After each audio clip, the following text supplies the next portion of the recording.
नमो विठ्ठला राजया पांडुरंगा नमो रुक्मिणी माऊली ज्ञानगंगा नमो पुंडलिका नमो चंद्रभागा नमस्कार माझा कोणी पांडुरंगा पंढरीच्या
पदाम्भोज तेजस्फुरति प्रदेशं विदिन्द्रादिदेवे सदा स्तूयमानं समाधिस्थमूर्तिं भजे ज्ञानदे कैलासराना शिवचन्द्रमौळी फणीन्द्रमाथा मुकुटे जळाळी कारुण्य सिंधू भवदुःखहारी तुझवीन शंभो मज कोण तारी तुझवीन शंभो मज कोण तारी शिवे अवतार धारून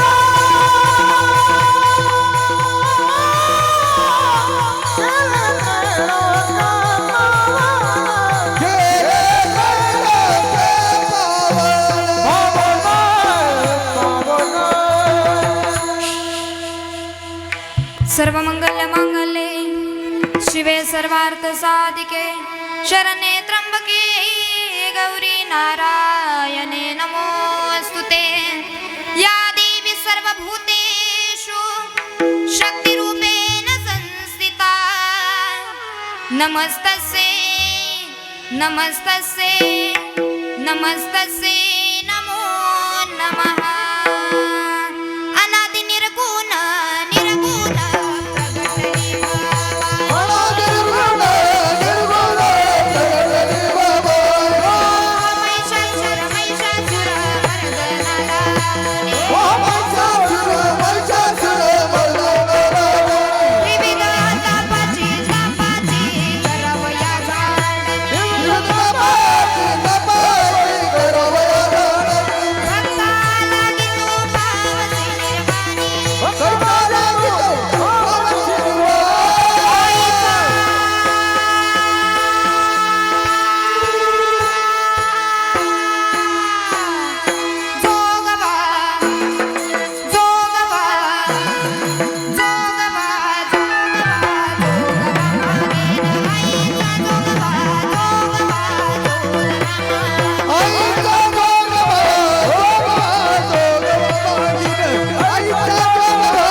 आज गोंधळाला ये हातवरती, एक टाळी, एक. गोंधळ मांडला भवानी गोंधळाला ये. गोंधळ मांडला भवानी गोंधळाला. गोंधळ मांडला भवानी गोंधळाला ये. गोंधळ मांडला भवानी गोंधळाला ये. आईचा जोगवा, जोगवा, जोगवा.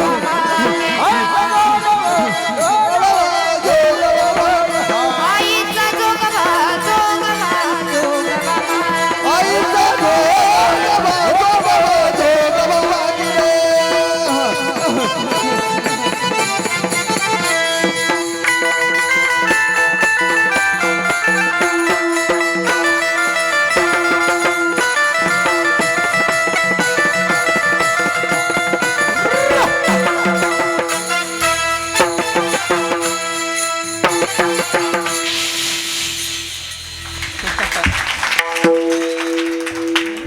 निवृत्तीनाथाचे चरणी शरण एका जनार्दनी काळ सारावा चिंतने एकांतवासी गंगा स्नाने देवाच्या पूजने प्रदक्षिणा तुळशीच्या युक्ताहार विहार नियम इंद्रियासी सार नसावी बासर निद्रा बहु भाषण.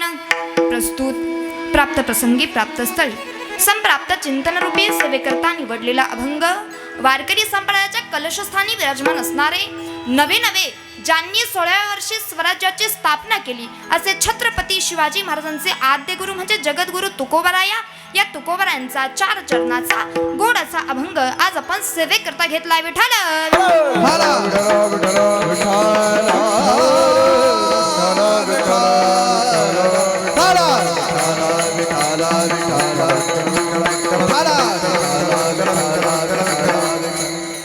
माझे आजोबा कैलासवासी रघुनाथ बंडू उगलेंच्या कृपाशीर्वादानं गुरुवर परमपूज्य संत स्वामी अनेककृपेजी महाराज यांच्या गुरुकृपेनं तुम्हा सर्व संतांच्या टाळकऱ्यांच्या माळकऱ्यांच्या कृपाशीर्वादानं मी आज एखादं रुपये आहे मस्तके हे पायावरी या वारकरी संताच्या लाडकिले कमी संताची बो लाडकिले कमी संता लाडकिले कमी संताची बो लाडकिले कमी संताची लाडकिले कमी संताची बो लाडकिले कमी लाडकिले कमी संताची बो लाडकिले कमी संताची.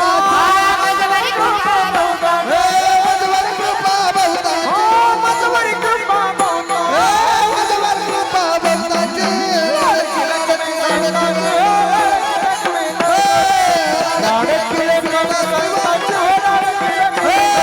लाडकिले कमी संताची. लाडकिले कमी संताची. लाडकिले कमी संताची. ले कमी संताची.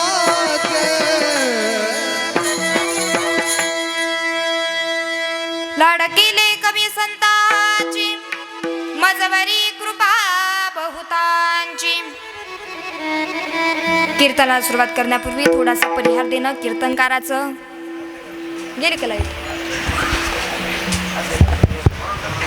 विठ्ठल विठ्ठल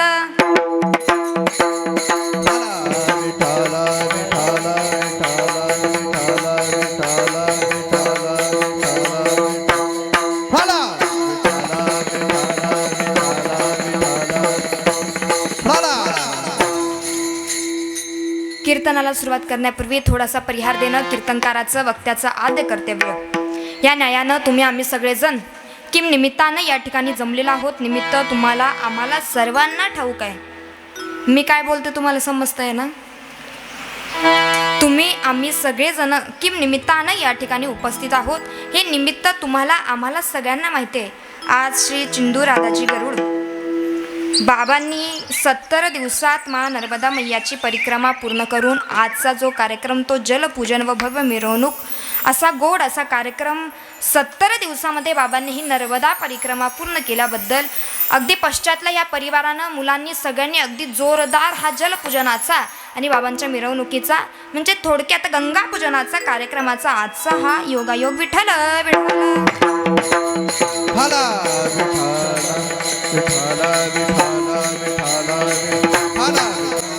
काळ सारावा चिंतने एकांतवासी गंगा स्नाने देवा देवाच्या पूजने प्रदक्षिणा तुळशीच्या युक्ताहार विहार नेम इंद्रियासी सार नसाभिवासर निद्रा बहु भाषण. जगद्गुरु तुकोबारांचा अभंग आज आपण सेवेकरता घेतला.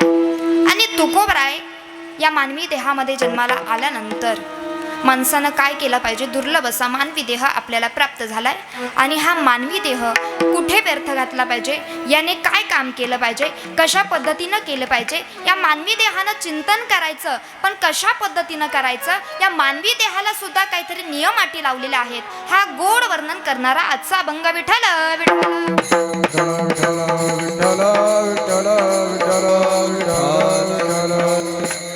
खऱ्या अर्थानं आजचा योगायोग, आजचं निमित्तच तुम्हाला आम्हाला सगळ्यांना ठाऊक आहे. आपण 1 धाम करून आलो, 4 धाम करून आलो, एखादी पायी तीर्थयात्रा करून आलो, कुठलाही एक तीर्थ आपण या ठिकाणी करून आलो की आपण गंगा पूजनाचा कार्यक्रम या ठिकाणी करत असतो. म्हणजेच गंगा पूजनाचा सोहळा या ठिकाणी होतो. आणि आज बाबांनी 70 दिवसामध्ये ही नर्मदा परिक्रमा पूर्ण करून आजचा हा जलपूजनाचा, म्हणजे थोडक्यात सांगायचं झालं तर गंगा पूजनाचा कार्यक्रम तुम्ही आणि आम्ही आज बाबांचं गंगा पूजन या ठिकाणी साजरं करतो, यात नवल नाही. म्हणजे आजच ही परंपरा चालू आहे असंही काही नाही. मग ही परंपरा गेल्या 50-60 वर्षापासून चालू आहे असंही काही नाही.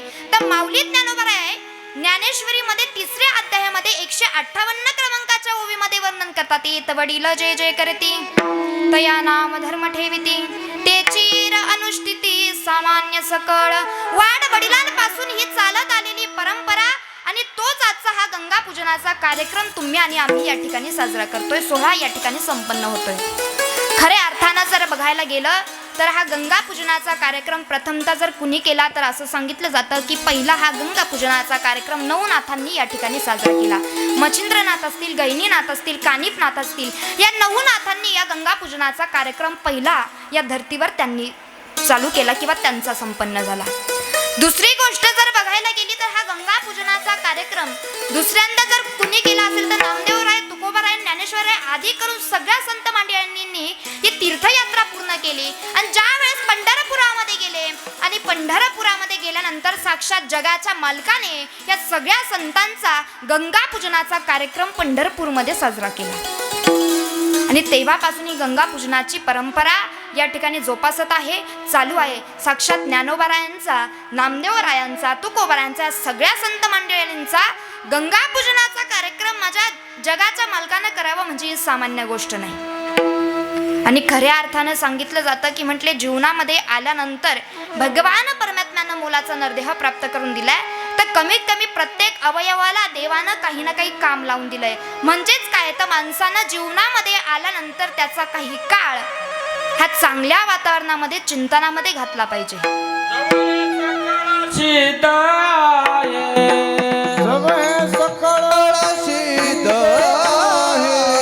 हात चालावया पाय, हात चालावया पाय, तव तू फुले सोयीत पाये, तव तू फुले सोयीत पाये. तीर्थयात्रे जाय चुकू नको, तीर्थयात्रे जाय चुकू नको, तीर्थयात्रे जाय तीर्थयात्रे जाय चुकू नको. अगदी गोड प्रमाण बाबांनी आपल्याला दिलं. जवळ हे सकळ सिद्ध आहे, हात चालावया पाहे, तव तू फुले सोयीत पाये, तीर्थयात्रे जाय चुकू नको.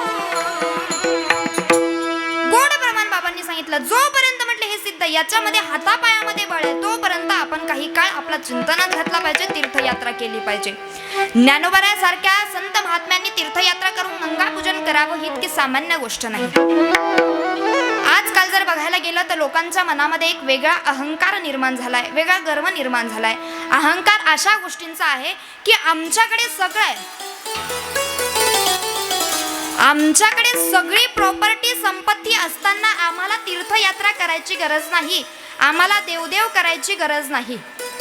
हा जो अहंकार माणसाच्या मनामध्ये निर्माण झालाय, या अहंकारापायी चांगले चांगले संपले आणि कधी त्यांच्या शिट्ट्या वाजल्या याचा अंदाज सुद्धा नाही राहील. म्हणजेच थोडक्यात काय माहितीये का, भगवान परमात्माने मानवी देह आपल्याला प्राप्त करून दिलाय, तर या मानवी देहाच्या प्रत्येक अवयवाकडून भगवान परमात्म्याने त्याच्यासाठी आपल्याला काही ना काही त्या ठिकाणी गोष्टी आपल्या शरीराला लावून दिलेल्या आहे. तीर्थयात्रा या ठिकाणी झाल्या पाहिजेत म्हटले. ज्यांच्याकडे खूप मोठा भरमसाठ अहंकार आहे ते अहंकारावाले संपले. लोक म्हणतात आमच्याकडे 50-60 एकर जमीन आहे. काय म्हणतात? 50-60 एकर जमीन आहे, 2-4 फोर व्हीलर आहे, 2-3 बंगले आहेत. सगळं काही आमच्याकडे असताना आम्हाला तीर्थयात्रा परिक्रमा करायची काहीच गरज नाही. पण मला तर असं वाटतं एखाद्याकडे 50-60 एकर जमीन असेल, एखाद्याकडे 2-3 बंगले असतील, एखाद्याकडे 2-3 गाड्या असतील, महिला मंडळ, तुमच्याकडे 5 नाही 10 तोळे सोनं असेल. याच्याही पुढे जाऊन सांगायचं झालं, एखाद्याचं घर सोन्याचं असेल, एखाद्याचं मंदिर सोन्याचं असेल, एखाद्याच्या मंदिरातला देव सोन्याचा असेल, पण वारकरी संप्रदायाचं विशेष वैशिष्ट्य आहे, मोठी श्रीमंती आहे, माझ्या माऊली ज्ञानोबरांच्या दारामध्ये झाड सोन्याचं आहे. जयाची द्वारी सोन्याचा पिंपळ, अंगी ऐसे बड़ा रेडा बोले, हे ऐसे बड़ा रेडा बोले, अंगी ऐसे बड़ा रेडा बोले, अंगी ऐसे बड़ा रेडा बोले, जयाची द्वारी सोन्याचा पिंपळ, जयाची द्वारी सोन्याचा पिंपळ, जयाची द्वारी सोन्याचा पिंपळ, जयाची द्वारी सोन्याचा पिंपळ, अंगी ऐसे बड़ा रेडा बोले, अंगी ऐसे बड़ा रेडा बोले, अंगी ऐसे बड़ा रेडा बोले, अंगी ऐसे बड़ा रेडा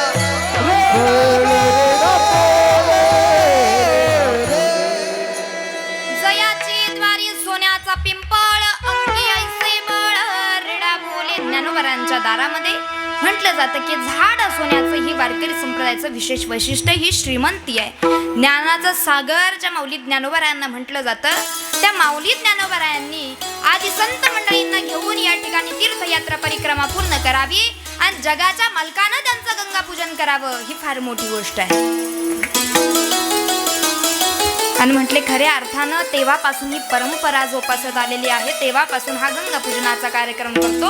आणि तुम्ही आणि आम्ही सगळेजण या ठिकाणी ज्या निमित्तानं जमलेलो आहोत तेही निमित्त आज हेच आहे की आज बाबांनी 70 दिवसामध्ये ही नर्मदा मैयाची परिक्रमा पूर्ण करून आपण या गंगा पूजनाच्या निमित्तानं तुम्ही आम्ही सगळेजण या ठिकाणी जमलो. अगदी थोड्याच दिवसामध्ये या देहाचं सार्थक कशानं होणार आहे हे बाबांनी जाणलं.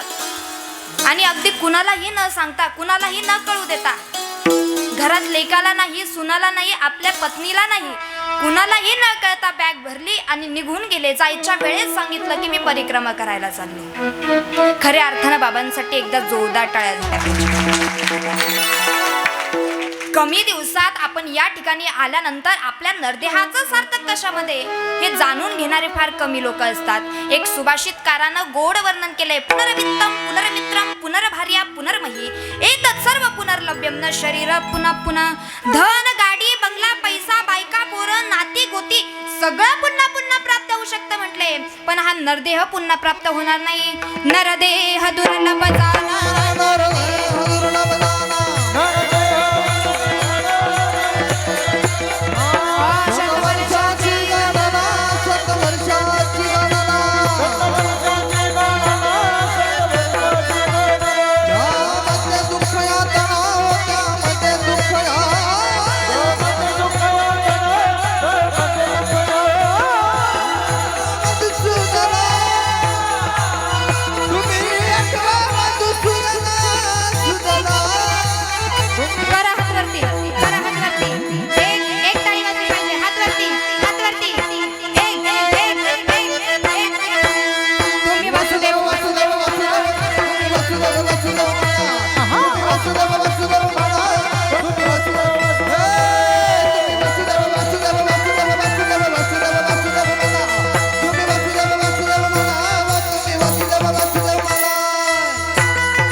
दुर्लभ जाना नरदेह दुर्लभ जाना शतवर्षाची गणना शतवर्षाची गणना त्यामध्ये दुःख यातना त्यामध्ये दुःख यातना तुम्ही आठवा मधुसूदना तुम्ही वसुदेव वसुदेव म्हणा तुम्ही वसुदेव वसुदेव म्हणा वसुदेव वसुदेव म्हणा तुम्ही वसुदेव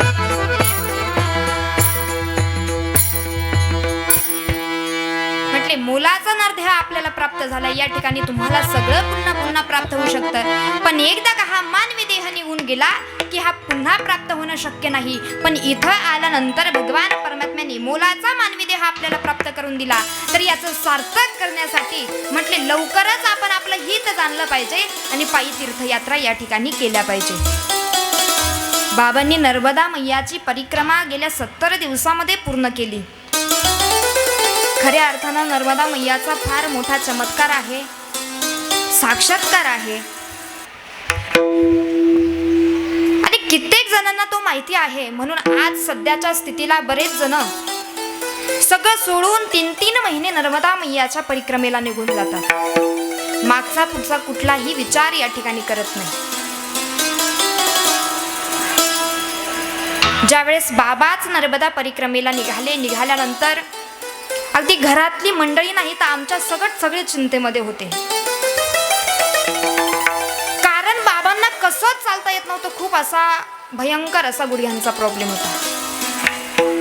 आम्हाला सगळ्या मंडळींना असं वाटायचं की परिक्रमा पूर्ण होणं शक्य नाही. अर्ध्या रस्त्यामध्ये आल्यानंतर तर रस्त्यामध्ये इतके जोराचे पडले का तिथून पुढे आम्हाला वाटलं त्यांच्या घरच्यांनाही माहित नव्हतं. फक्त संस्थेवर आम्हाला फोन आला की बाबा पडले आणि बाबांची तब्येत फार खालावली. पण नर्मदा मैयाचा चमत्कार आहे, साक्षात्कार आहे. 2 दिवस आराम केला आणि त्याच्यानंतर असे परिक्रमेला लागले की 70 दिवसामध्ये एखाद्या म्हातारा माणसानं परिक्रमा पूर्ण करावी हे शक्य नाही. 70 दिवसामध्ये परिक्रमा पूर्ण केली आणि आज ही परिक्रमा या ठिकाणी पूर्ण झाली. असे किती नर्मदा मैयाचे चमत्कार सांगायचे. नर्मदा मैयाचं थोडं चिंतन जर आपण करायला गेलो तर खऱ्या अर्थानं बघायला जर गेलं तर तिचा उगम कशासाठी झाला, तिचं कार्य काय, हे अशा सगळ्या संदर्भानं ज्यावेळेस तिचं चिंतन बघायला जातो की नर्मदा मैयाचा उगम कशा पद्धतीनं झाला. या नर्मदा मैयाचा उगम जर बघायला गेलो तिने नर्मदा कुणाची कन्या आहे असे बरेच प्रश्न माणसाच्या मनामध्ये असतात. नर्मदा मैया कुणाची कन्या आहे हे जर बघायला गेलो तर कालोका काल महाकाल देवादिदेव महादेव या महादेवाची ही कन्या आहे.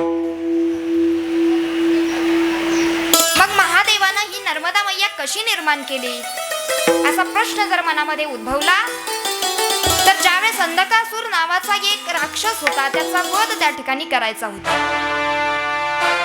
आणि या अंधकासूर राक्षसाचा वध त्या ठिकाणी करायचा होता. त्यावेळेस भगवान भोले शंकरानं महादेवानं रौद्र रूप धारण केलं. रौद्र रूप त्या ठिकाणी धारण केल्यानंतर शिव महापुराणामध्ये असं वर्णन आलेले शिव महापुराण सांगतं की ते रुद्र रूप म्हणजे भैरवनाथाचं धारण केलं. आणि त्या भैरवाचं रूप त्या ठिकाणी धारण केल्यानंतर अंधकासुराचा वध केला आणि अंधकासुराचा वध करून भगवान भोले शंकर मेकल पर्वतावरती जाऊन बसले. कशावर? मेकल पर्वतावरती जाऊन बसले आणि या ठिकाणी मानलंही जातं की नर्मदा मैया ही मेकल राजाची कन्या आहे. मग मेकल राजा कोण? तर हा महादेव. मेकल पर्वतावरती ध्यानस्थ अवस्थेमध्ये जाऊन बसले. घाम प्रगट झाला आणि त्या घामाचा एक थेंब जमिनीवर पडला आणि त्या घामाचा एक थेंब जमिनीवर पडल्यानंतर त्या ठिकाणी जो थेंब जमिनीवर पडला होता त्या थेंबातून नर्मदा मैया त्या ठिकाणी निर्माण झाली, तिचा उगम झाला. आता नर्मदा मैया त्या ठिकाणी निर्माण झाल्यानंतर तिने भगवान भोले शंकरांकडे बघितल्यानंतर नमस्कार केला. भगवान भोले शंकरांनी आपले डोळे उघडले, बघितलं तर 7 ते 8 वर्षाची एक सुंदर कन्या त्यांच्या समोर निर्माण झालेली होती. 7-8 वर्षाची सुंदर कन्या त्यांच्या समोर निर्माण झाली आणि भगवान भोले शंकरानं त्या कन्येकडे बघितलं आणि तिला प्रथमतःच नर्मदा म्हणून हाक मारली आणि म्हणून तिचं नाव नर्मदा पडलं. पण मेकल पर्वतावरती ध्यानस्थ अवस्थेमध्ये बसलेले होते म्हणून तेव्हापासून तिला मेकल राजाची कन्या म्हटलं जातं. कमी काय बोलते ते समजतच नाही. विठ्ठल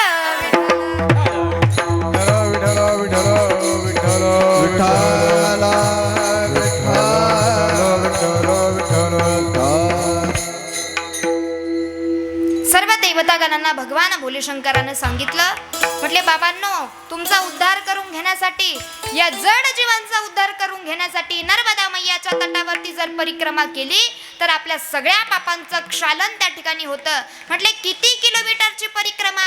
म्हटले पायी परिक्रमा जर नर्मदा मैयाची करायला गेलो तर जवळपास 3,500 म्हणजे 3,500 किलोमीटरची ही परिक्रमा या ठिकाणी थोडक्यात ग्रंथांमध्ये अंदाज आलेला आहे की 3.5 म्हणजे 3,500 किलोमीटरची ही परिक्रमा आहे. ज्याच्या जीवनामध्ये ही नर्मदा मैयाची परिक्रमा घडन त्याच्या जीवनामध्ये दुसरं कुठल्याच गोष्टीचं दुःख उरत नाही.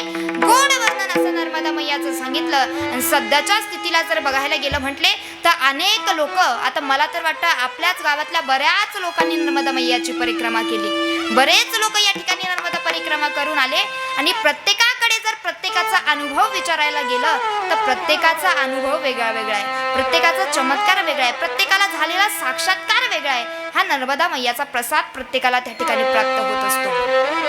आणि म्हणून सांगितलं तुकोबाराय म्हणतात की म्हटले बाबांनो, मुलाचा नरदेह आपल्याला प्राप्त झाला. या ठिकाणी आल्यानंतर तुम्ही संसाराच्या पाठीमागं कितीही लागले तर संसार नावाची गोष्ट अशी आहे ती शेवटपर्यंत पूर्णत्वाला जात नाही. एक वाक्य तुम्ही सगळ्यांनी ऐकलं असेल तरी मी तुम्हाला सांगून जाईल. असं म्हटलं जातं की ज्याच्यातलं काहीच कामाला येत नाही, काय ज्याच्यातलं काहीच कामाला येत नाही त्याला संसार म्हणावं, आणि ज्याच्यातलं काहीच वायाला जात नाही त्याला परमार्थ म्हणावं. म्हटले भगवंतानी त्याचं काम केलेलं आहे.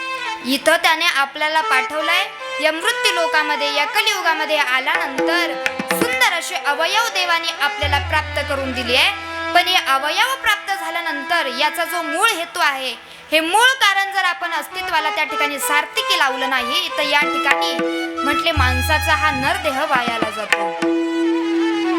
थोडक्यामध्ये सांगितलं की म्हटले मुलाचा नरदेह प्राप्त झाला ना, तुम्ही तीर्थयात्रा या ठिकाणी केल्या पाहिजे. कारण भगवान परमात्म्याने हात जरी दिले तर काहीतरी टाळी वाजवण्यासाठी दिले, मुख दिलं भजन करण्यासाठी दिलं, पाय दिले तीर्थयात्रा करायला दिले. म्हटले तुम्ही जर एवढं केलं नाही, इथं आल्यानंतर डोळ्यांनी जे चांगलं बघायचं होतं, भगवान परमात्म्याचं मुख बघायचं होतं, ते जर बघितलं नाही तर थोडक्यात सांगितलं म्हटले हा नरदेह सार्थकी लागत नाही, हा वायाला जातो. एका कवीनं गोड वर्णन केलंय, क्या किया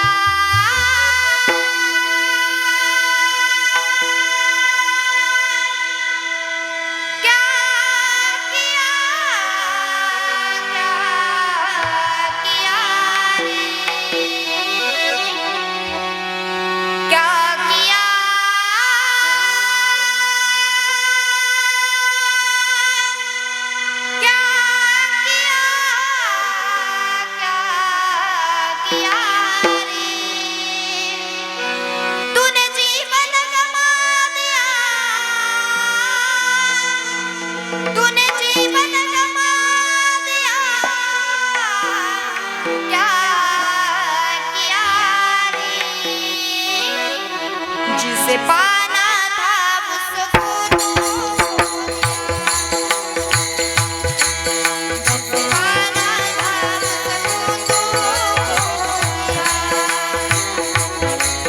जिसे पाना था जिसे पाना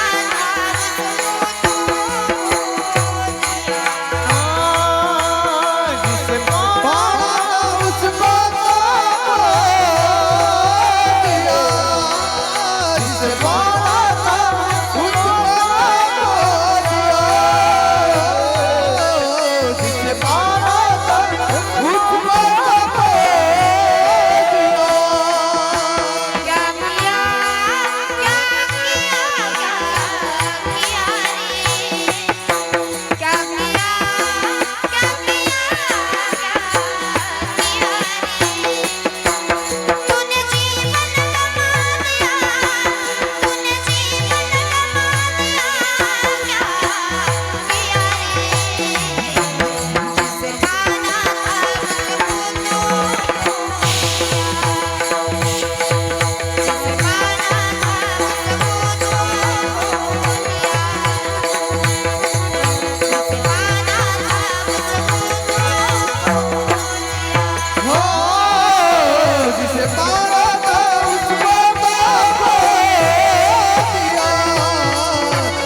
विस्मरता उस्माता दिया रे मनाता उस्माता दिया रे विस्मरता उस्माता दिया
क्या किया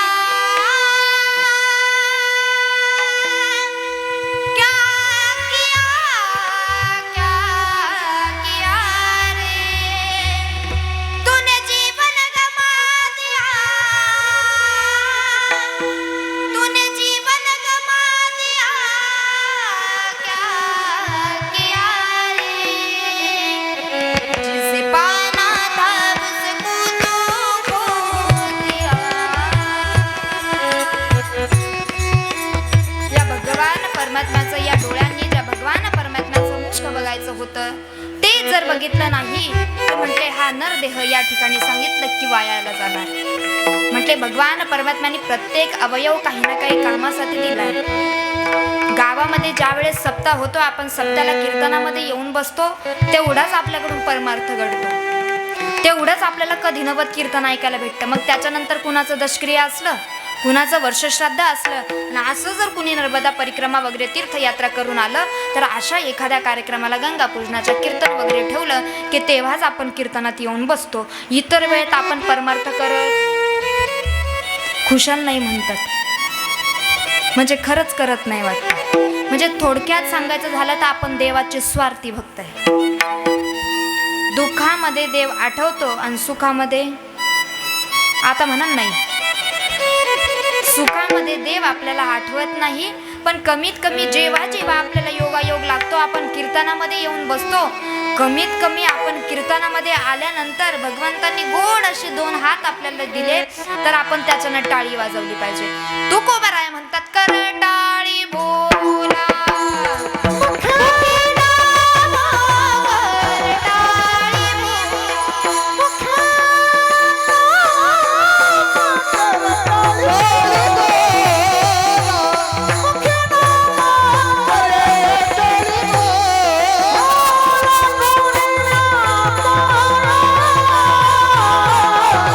विन विन को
जणांना माहिती कर म्हणजे काय?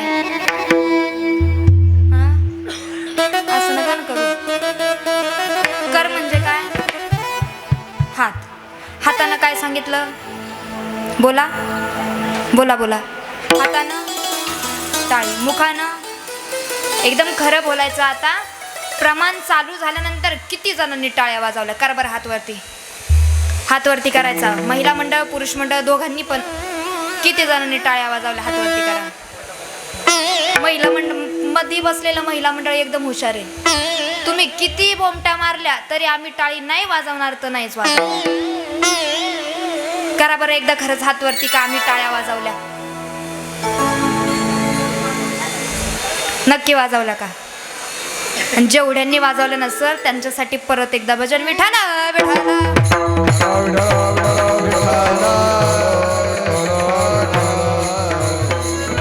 म्हणजे भगवान परमात्म्याने प्रत्येक अवयव काही ना काही कामासाठी आपल्याला या ठिकाणी दिलाय. संसार माणूस रोजच करत असतो. ही भगवान परमात्म्याने लावलेली जी रीत आहे तो संसार आपल्याला या ठिकाणी करायचा आहे. पण संसार करता करता संसारी असावे, असूनी नसावे, भजन करावे वेळोवेळा. या संसारामध्ये असून नसल्यासारखं राहून जो भजन करतो खऱ्या अर्थानं त्याच्या नरदेहाचं सार्थक होतं. आणि संसारामध्ये काहीच नाही, आपल्याला फक्त परमार्थ करायचा आहे. संसार फक्त नावाला पुढे ढकलायचा आहे हे ज्याला समजलं त्याच्या नरदेहाचं सार्थक झालं. कारण संसार नावाची गोष्ट अशी आहे महिला मंडळ. थोडक्यात त्याच्या अगोदर एक वाक्य सांगते. माणसानं थोडं जीवन जगायचं, कमी जगायचं पण चांगलं जगायचं. काय सांगितलं मी? माणसानं थोडं जीवन जगायचं, कमी जगायचं पण चांगलं जगायचं. माझी माय मुक्ताबाई संत मुक्ताबाईचा जर विचार करून गेलो तर 17 वर्ष 7 महिने 23 दिवस जगली पण अगदी गोड जीवन जगली. ज्ञानोबाराय 22 वर्ष, 32 वर्ष धर्मवीर शंभूराजे, 39 वर्ष स्वामी विवेकानंद, 42 वर्ष जगद्गुरु तुकोबराया आणि छत्रपती शिवाजी महाराज मोजून 50 वर्ष.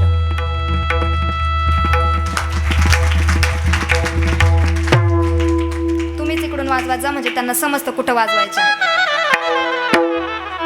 थोडक्यात जर सांगायचं झालं तर माणसानं थोडं जीवन जगायचं पण चांगलं जीवन जगलं पाहिजे. सध्याच्या स्थितीची अशी परिस्थिती आहे. आपण असंही काही कार्य करत नाही, असंही देवदेव करत नाही, परमार्थ करत नाही, संसारही नीटनेटका करत नाही. तरी आत्ताचं सागर महाराज 98 वर्षाचं म्हातारा डॉक्टरकडे जातं आणि डॉक्टरला सांगतं मार अजून 2 इंजेक्शन जगायचंय मला. कशाला जगतो? जोपर्यंत जगला तोपर्यंत गावातल्यांच्या आख्यांचे लग्न मोडले. अजून डॉक्टरांना जाऊन सांगतो का मार अजून 2 इंजेक्शन जगायचं मला. भाऊ तुझा जगून उपयोगच नाही. माणसानं थोडं जगायचं पण चांगलं जगलं पाहिजे. चांगला काळ त्या ठिकाणी घातला पाहिजे. कारण सांगितलं जातं म्हटले संसार नावाची गोष्ट अशी आहे तुम्ही शेवटपर्यंत कितीही पूर्णत्वाला न्यायचा प्रयत्न केला, कितीही पूर्णत्वाला न्यायचा प्रयत्न केला तो पूर्ण होत नाही. आणि संसारामध्ये तुम्ही कितीही मिळवलं तरी तुमची इच्छा अपेक्षा संपत नाही. सगळे आपल्याच गावातील माणसं आहे. तुम्हाला प्रश्न आहे माझा, पुरुष मंडळ आणि महिला मंडळ अशा एका तरी व्यक्तीनं हातवरती करून दाखवायचा आणि मला सांगायचं ताई संसारातल्या सगळ्या इच्छा अपेक्षा संपल्या. करा बरं हातवरती. समोर माझ्या सगळ्या आत्याबाई बसल्या आहेत. करा बरं एकीनं तरी हातवरती. सगळ्या इच्छा अपेक्षा संपल्या. असं शक्यच नाही. आता कीर्तन झालं का घरी येते आणि बरोबर इच्छा अपेक्षा कोणती उरली मी तुम्हाला सांगते. असं इथं बसलेलं एक तरी पुरुष किंवा महिला मंडळ आहे का की त्यांच्या इच्छा अपेक्षा संपल्यात? इकडं काही आता मी सांगू शकत नाही कारण माझं झालं नाही. सागर महाराज त्यांची गाडी आता रुळावर येईन थोड्या दिवसात. या कलियुगामध्ये असा एकही मनुष्य प्राणी नाही का त्याच्या इच्छा अपेक्षा संपलेल्या आहे आणि त्याचा संसार पूर्ण झालाय तो समाधानी आहे. असा एकही मनुष्य प्राणी या ठिकाणी समाधानी भेटणार नाही. सर्व सुखाची आशा जन्म गेला, सर्व सुखाची आशा जन्म गेला, क्षणिक मुक्ती येथे नाही गेला.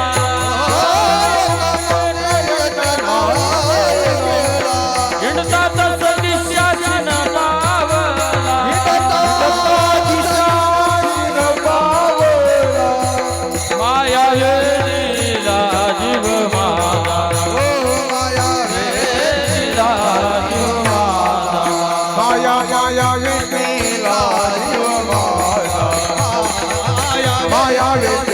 सर्व सुखाची आशा मने आसण एक मुक्ती अन्य नाही गेला हिंडता दिशा शिन पावला माया वेगळा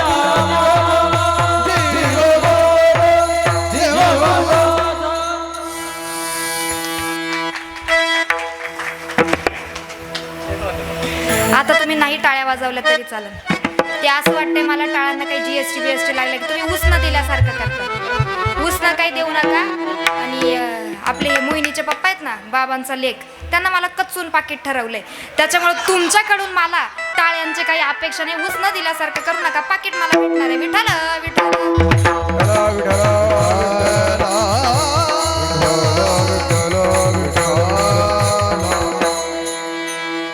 गोड प्रमाण दिलं म्हणजे सांगितलं की माणसाची शेवटपर्यंत संसारातली इच्छा अपेक्षा संपत नाही. तुम्ही कितीही प्राप्त करा, कितीही प्राप्त करा, कितीही असलं तरी शेवटपर्यंत तुम्हाला समाधान प्राप्त होत नाही. राजा रावण तुम्हाला सगळ्यांना माहिती आहे. बोला ना जरा. राजा रावण तुम्हाला सगळ्यांना माहिती आहे. उत्तर तुम्ही द्यायचं. रावणाकडे काय होतं? हा बोला ना, काय होतं रावणाकडं? बोला ना, बोला ना. थोडं मोठ्याने आवाज येत नाही माझ्यापर्यंत. पुरुष मंडळ, महिला मंडळ, बोला बरं एकदा. रावणाकडे काय होतं? सोन्याची लंका होती. आपण काय म्हणतो? लंका कुणाची? हा, लंका कुणाची? रावणाची. असे काही काही जण दोन थडीवर हात ठेवते. बोलू का नको, बोलू का नको. नक्की लंका रावणाचीच का?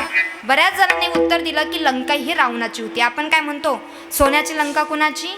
रावणाची. हे साप चुकीचं आहे. सोन्याची लंका ही रावणाची नसून सोन्याची लंका ही भगवान भोले शंकरानं पार्वती मातेला भेट देण्यासाठी बनवली होती. आपण जर एखादं नवीन घर बांधलं, एखादी नवीन वास्तू बांधली, तर ते घर बांधल्यानंतर आपण घरामध्ये प्रवेश करायच्या अगोदर काय करतो? बोला ना.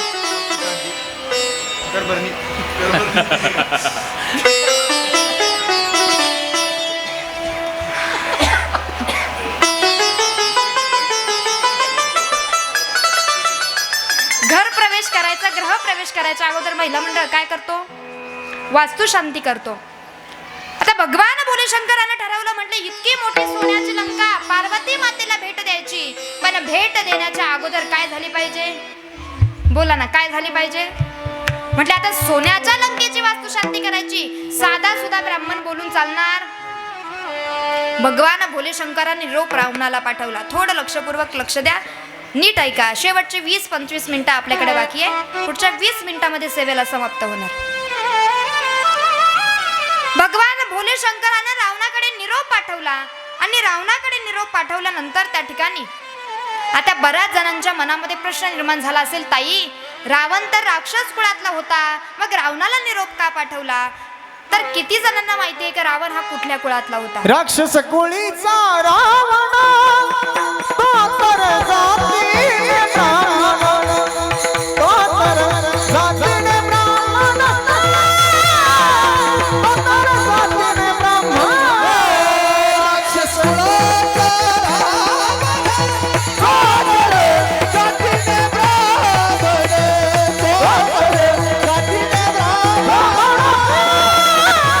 पातर जातीने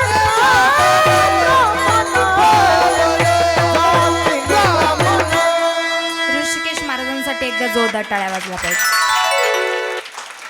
थोडं प्रमाण दिलं बाबांनी. तरी मला असं वाटतं प्रमाण ऐकूनही काही जणांना नसेल समजलं, तरी आपण एकदा प्रश्न विचारून बघू. रावण हा राक्षस कुळातला होता असं बऱ्याच जणांना वाटतं, पण खरं उत्तर कुणाला सांगता येईल का? रावण हा कुठल्या कुळातला होता, कुठल्या जातीतला होता? हा, कोणी उत्तर दिलं इथं? तुम्ही तिघांनी ना? हा, एकदा टाळ्या वाजायला पाहिजे याच्यासाठी. हा, जोरदार. रावण हा राक्षस कुळातला नसून रावण हा ब्राह्मण कुळातला होता. रावणाला निरोप पाठवला. रावणानं पत्र वाचलं, निरोप ऐकला, लंकेची वास्तू शांती करायला आला आणि लंकेची वास्तू शांती करायला त्या ठिकाणी आल्यानंतर रावण वेदशास्त्र पारंगत होता. पण कसं झालंय माहिती का? इंदोरीकर बाबाचं कीर्तन जर तुम्ही ऐकलं असेल तर इंदोरीकर बाबा असं सांगतात की पोथ्या वाचणाऱ्यांनी, माफी मागून बोलत्या, पोथ्या वाचणाऱ्यांनी रावणाचा अभ्यास उरफाटा करून ठेवला. म्हणजे थोडक्यात आपण म्हणतो रावणानं काय पळवली. किती लोक हुशार आहे पाहिलं का. रावणानं काय पळवली, सीता पळवली. हे सगळ्यांना माहिती आहे बरोबर ना. रावणानं पळवली सीता, हे सगळ्या जगाला माहिती आहे. पण एक प्रश्न विचारेन मी तुम्हाला, रावणानं त्याच्या आईसाठी आत्मलिंग आणलं होतं हे किती जणांना माहिती आहे. किती मोजके लोक आहे पाहिलं का. परत प्रश्न विचारते परत एकदा, रावणानं सीता पळवली किती जणांना माहिती आहे. खोटं बोलायचं नाही, धर्ममंडपामध्ये लगेच हातवरती करायचा. करा हातवरती किती जणांना माहिती आहे. आता लाजले ते हातवरती नाही करणार, पण हे सगळ्यांना माहिती आहे. म्हणजे रावणाची चांगली गोष्ट, रावणानं आईसाठी आत्मलिंग आणलं हे आपल्याला माहित नाही, पण रावणानं सीता पळवली हे आपल्याला सगळ्यांना माहिती आहे. थोडक्यात जर सांगायचं झालं तर वाईट गोष्ट पसरायला वेळ लागत नाही, पण चांगली गोष्ट लवकर लोकांपर्यंत जाऊन पोहोचत नाही. पण रावणाचा जर अभ्यास करायला गेला तर तो वेदशास्त्र पारंगत होता. एक प्रश्न विचारते मी शेवटचा, तुम्हाला परत प्रश्नच नाही विचारत. या जगातील सर्वात अवघड काव्य कुठलं, कुणाला सांगता येईल का. मागच्यांनी बोलायचं नाही.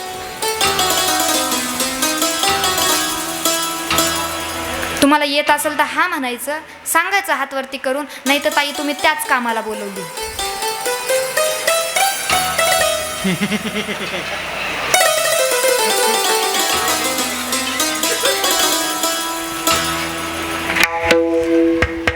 या जगातील सर्वात अवघड काव्य कुठलं, कुणाला सांगता येईल का. बोला, वाजवा या बाबांसाठी एकदा जोरदार टाळ्या. या जगातील सर्वात अवघड काव्य जर कुठलं असेल तर ते शिव तांडव स्तोत्र. हे सांगण्याचं कारण आहे काय की भगवान बोले शंकराचं हे तांडव स्तोत्र जर कुणी रचित केलंय तर ते रावणानं रचित केलंय. मी एक श्लोक तुम्हाला म्हणून दाखवते, पण तुम्ही हातानं भजन आणि मुखानं टाळी. हा एका जागेवर आहे, हा समजतंय. हातानं टाळी आणि मुखानं भजन. ओम नमः शिवाय.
प्रवाह पावितस्थले गलीवलम्ब्यलम्बितं भुजङ्गतुङ्गमानिकं डमाडमाडमाडमानिनादवर्णमर्वयं चकारचण्डताण्डवं तनोतु नः शिव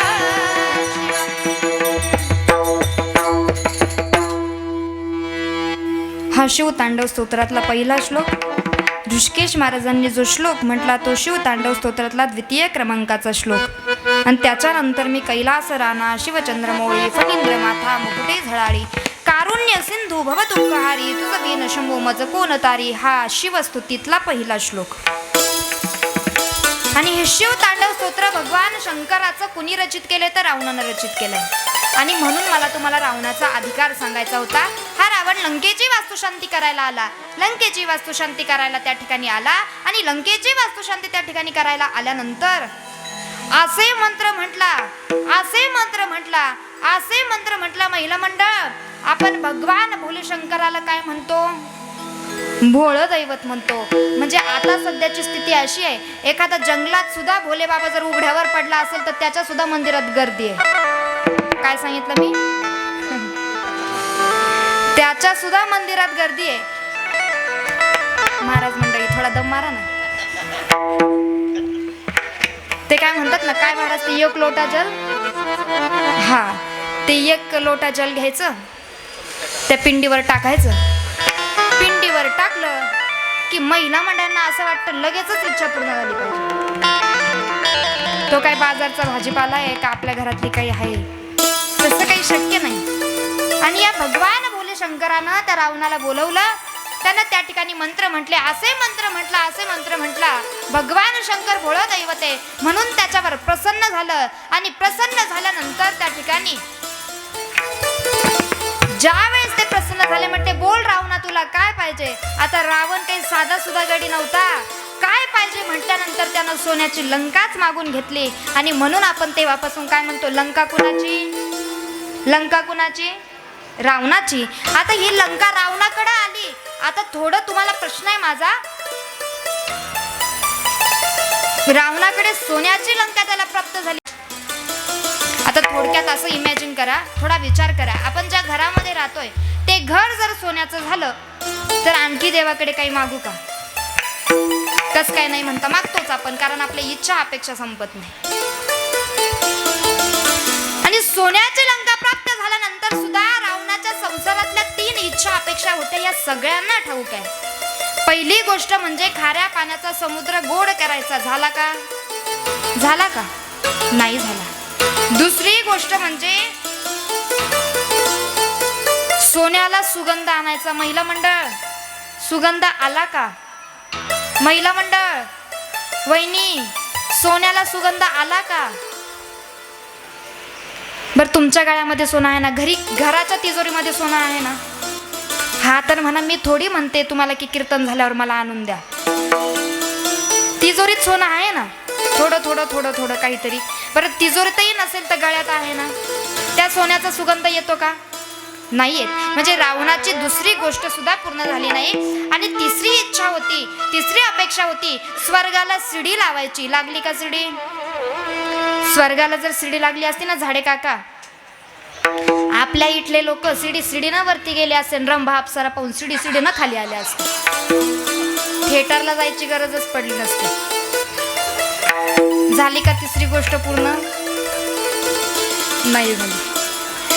संसारामध्ये शेवटपर्यंत कितीही मिळवण्याचा प्रयत्न केला, संसार पूर्णत्वाला जात नाही. पण तुकोबारायांनी 450 वर्षापूर्वी सांगून ठेवलं होतं, नको नको मना गुंतू माया जाळी, नको नको मना गुंतू माया जाळी. काळाला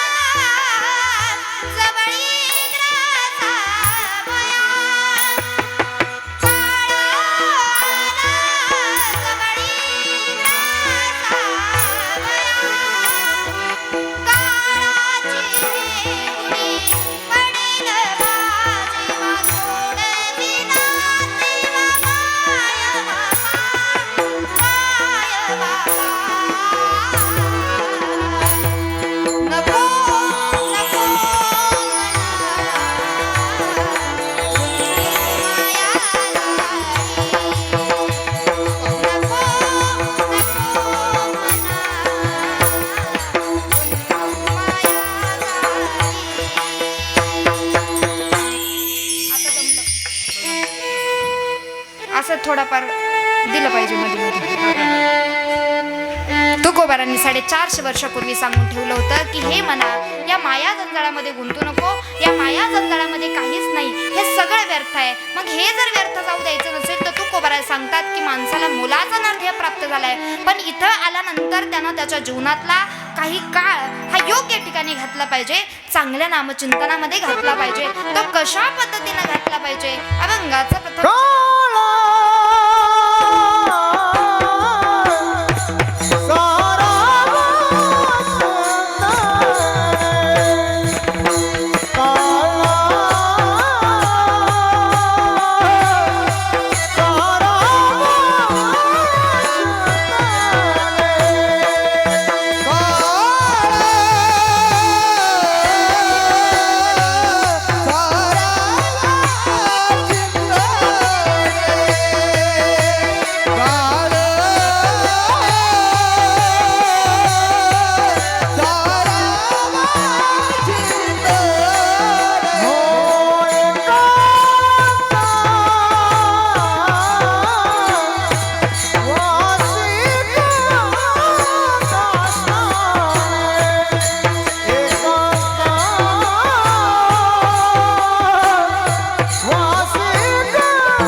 मुलाचा नर ध्येय प्राप्त झालाय.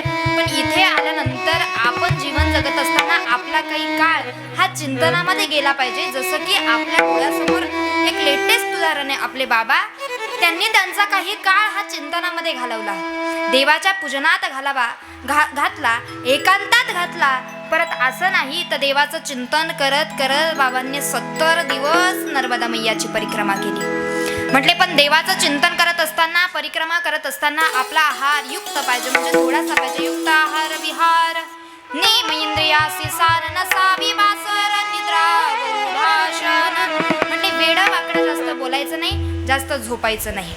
परमार्थ महाधान जोडी देवाचे चरण भावयाच तन हे उपाय लावाचे. शेवटच्या चरणामध्ये तुकोबाराय सांगतात, देह समर्पिजे देवा भार काहीच न घ्यावा, होईल आगावा.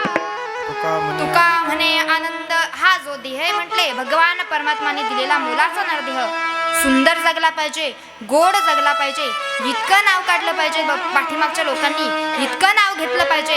पण ते कधी ज्या वेळेस आपण या नरदेहाचं काहीतरी सार्थक करू, आपण गेल्यानंतर चारदार लोकांना आपलं दुःख झालं पाहिजे, त्यांनी आपलं नाव काढलं पाहिजे आणि माणसाने जीवन जगत असताना सुंदर असं जीवन जगलं पाहिजे.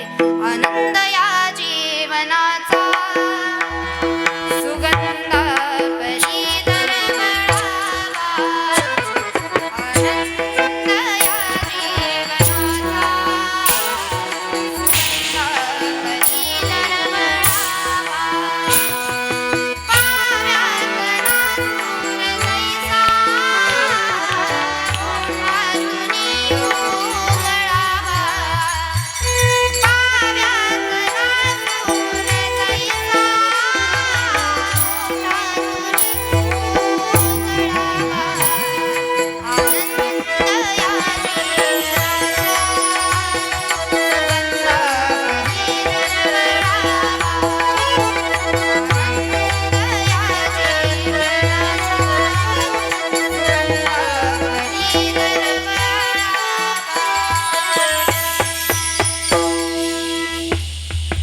इतकं गोड जीवन माणसानं या ठिकाणी जगलं पाहिजे. भगवान परमात्म्यांनी मोलाचा नरदेह प्राप्त दिलाय, पण हा मोलाचा नरदेह प्राप्त करून दिलाय म्हटल्यानंतर हा जो देह आहे हा देवाच्या चरणावर समर्पित झाला पाहिजे, त्याच्या चिंतनामध्ये समर्पित झाला पाहिजे.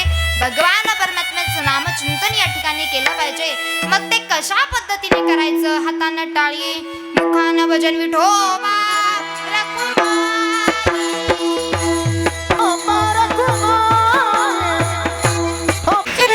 जशी जगाच्या मालकानं गुरुवर्यानं बुद्धी दिली त्याप्रमाणे अभंगाचं प्रथम चरणाचं चिंतन तुमच्यासमोर मांडलं. आपल्या महाराष्ट्राचं आराध्य दैवत आपण ज्यांना म्हणतो असे असणारे आपले छत्रपती शिवाजी महाराज, या गरुड परिवाराचा आग्रह आहे की आपल्या छत्रपती शिवाजी महाराजांची मूर्ती या ठिकाणी ठेवली आहे. ताई, कितीही टाईम झाला तरी छत्रपती शिवाजी महाराजांचा एक पोवाडा या ठिकाणी झाला पाहिजे. पोवाडा एक होणार आणि सेवेला समाप्त होणार. विठ्ठल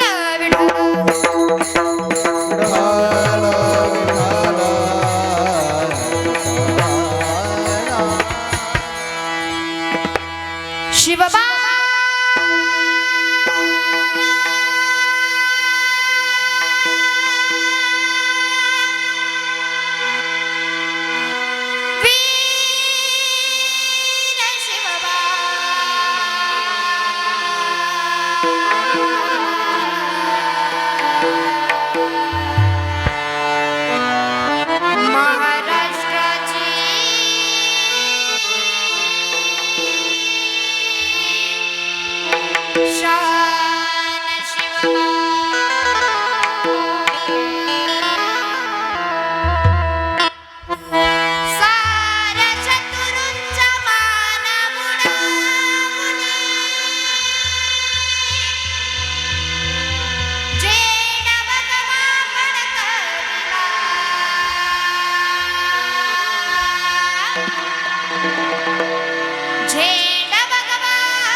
जन्माला आले असतील ते आपल्या दोन्ही हातांना टाळ्या वाजवतील.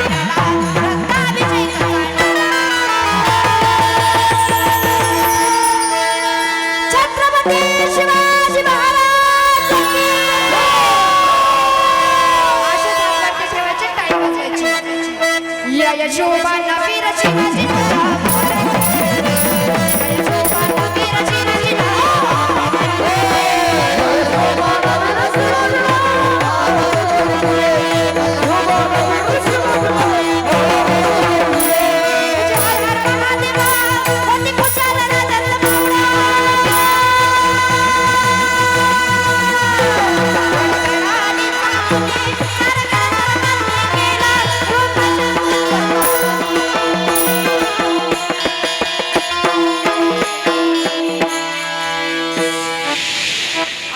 जीवन धन्य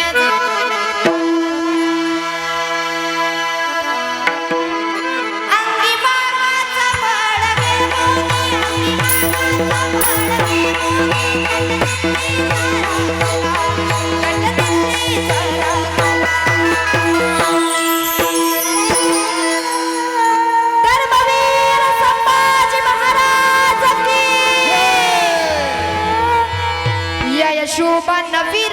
शिवाजी नाव महाराष्ट्र वीर शिवाजी नाव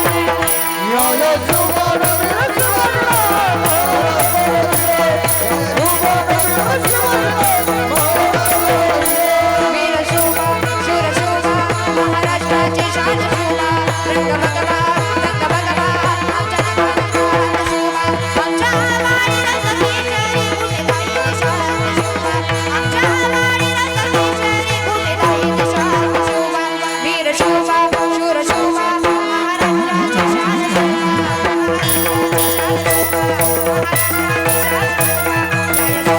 वीर शोभा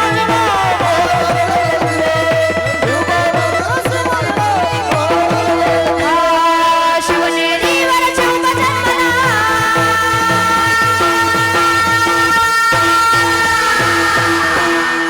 शिवनेरीवर शोभ जन्मला राजाचा अधिपती कर राजाचा अधिपती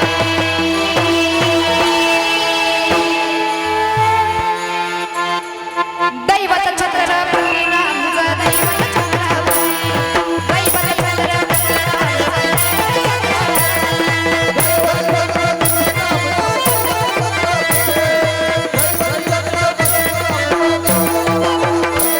स्वराज्य रक्षणासाठी त्यानं केलं एक मोठाने स्वराज्य रक्षणासाठी त्यानं केलं एक मोठाने हे मुनी भगवा तो हाती स्वराज्य रक्षणासाठी हे मुनी भगवा हाती स्वराज्य रक्षणासाठी आई शिवाय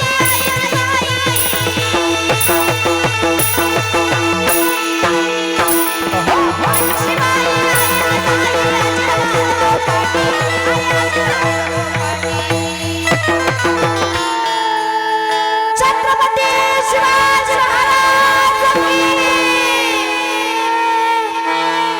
दैवत छत्रपती रामचं दैवत छत्रपती दैवत छत्रपती रामचं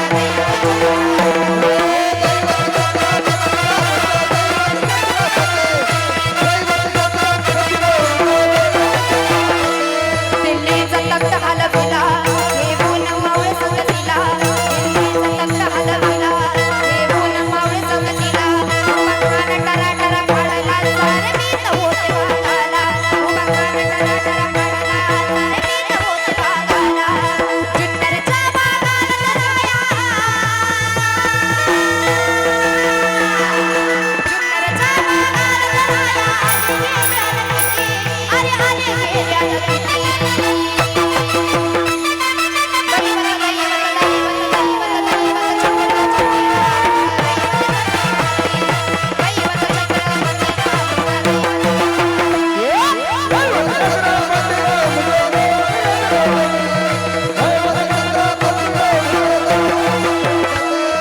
शिवनेरीवर शोभ जन्मला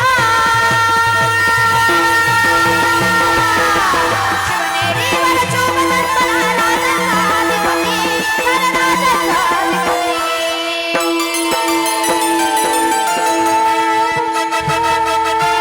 शेवटची घोषणा अगदी मोठी पद्धतीने झाली पाहिजे